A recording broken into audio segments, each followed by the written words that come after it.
le Christ aux oliviers. Dieu est mort, le ciel est vide. Pleurez, enfants, vous n'avez plus de père. Quand le Seigneur, levant au ciel ses maigres bras, sous les arbres sacrés, comme font les poètes, se fut longtemps perdu dans ses douleurs muettes, et se jugea trahi par des amis ingrats. Il se tourna vers ceux qui l'attendaient en bas, rêvant d'être des rois, des sages, des prophètes. Mais engourdi, perdu dans le sommeil des bêtes, il se prit à crier « Non, Dieu n'existe pas. » Il dormait. Mes amis, savez-vous la nouvelle? J'ai touché de mon front la voûte éternelle. Je suis sanglant, brisé, souffrant pour bien des jours. Frère, je vous trompais. Abîme, abîme, abîme. Dieu manque à l'autel où je suis la victime. Dieu n'est pas. Dieu n'est plus. Mais il dormait toujours.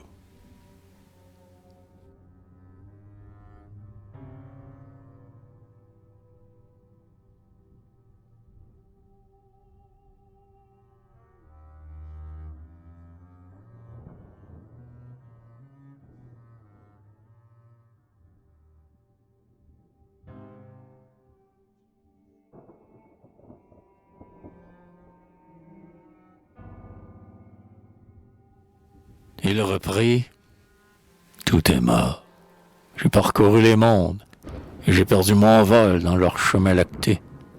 Aussi loin que la vie, en ces veines fécondes, répand des sables d'or et des flots argentés.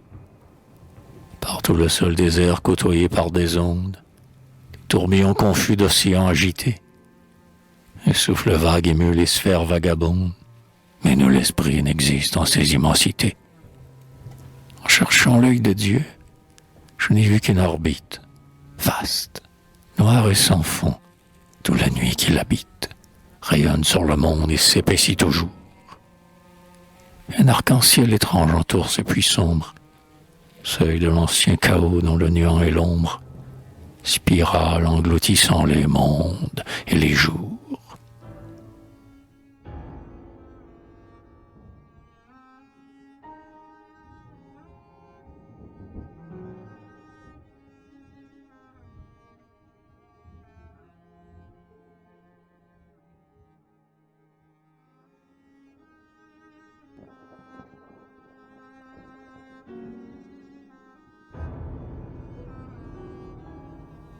Immobile destin, muette sentinelle, froide nécessité, hasard qui, t'avançant, parmi les mondes morts sous la neige éternelle, refroidit, par degrés, l'univers pâlissant.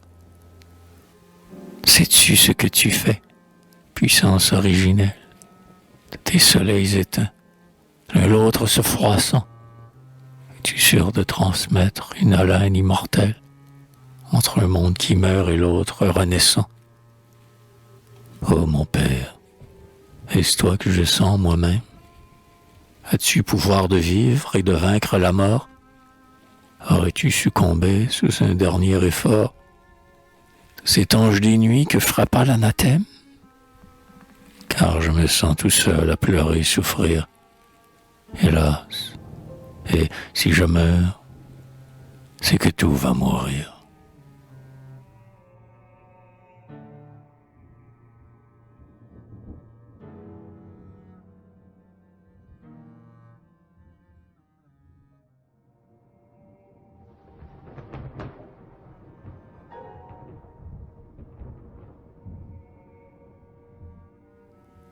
Nul n'entendait gémir l'éternelle victime, livrant au monde en vain tout son cœur épanché. Mais près de défaillir et sans force penché, il appela le seul, éveillé dans ce hymne. « Judas, lui cria-t-il, tu sais ce qu'on m'estime. Hâte-toi de me vendre et finis ce marché. Je suis souffrant, ami, sur la terre couchée. Viens, ô toi qui, du moins, à la force du crime. Mais Judas s'en allait, mécontent et pensif, se trouvant mal payé, plein d'un remords si vif qu'il lisait ses noirceurs sur tous les murs écrites. Enfin Pilate seul, qui veillait pour César, sentant quelque pitié, se tourna par hasard. « Allez chercher ce fou », dit-il au satellite.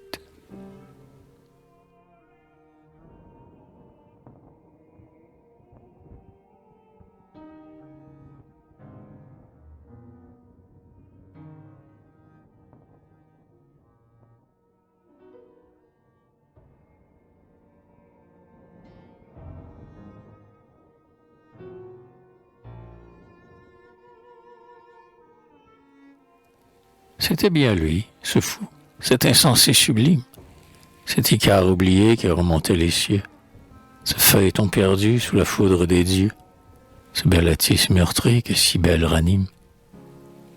L'augure interrogeait le flanc de la victime, la terre s'enivrait de ce sang précieux. L'univers étourdi penchait sur ses essieux, et l'Olympe un instant chancela vers l'abîme. « Réponds !» cria César à Jupiter amant. Quel est ce nouveau Dieu qu'on impose à la terre? Et si ce n'est un Dieu, c'est au moins un démon. Mais l'oracle invoqué pour jamais dut se taire. Un seul pouvait au monde expliquer ce mystère. C'est lui qui donna l'âme aux enfants du limon.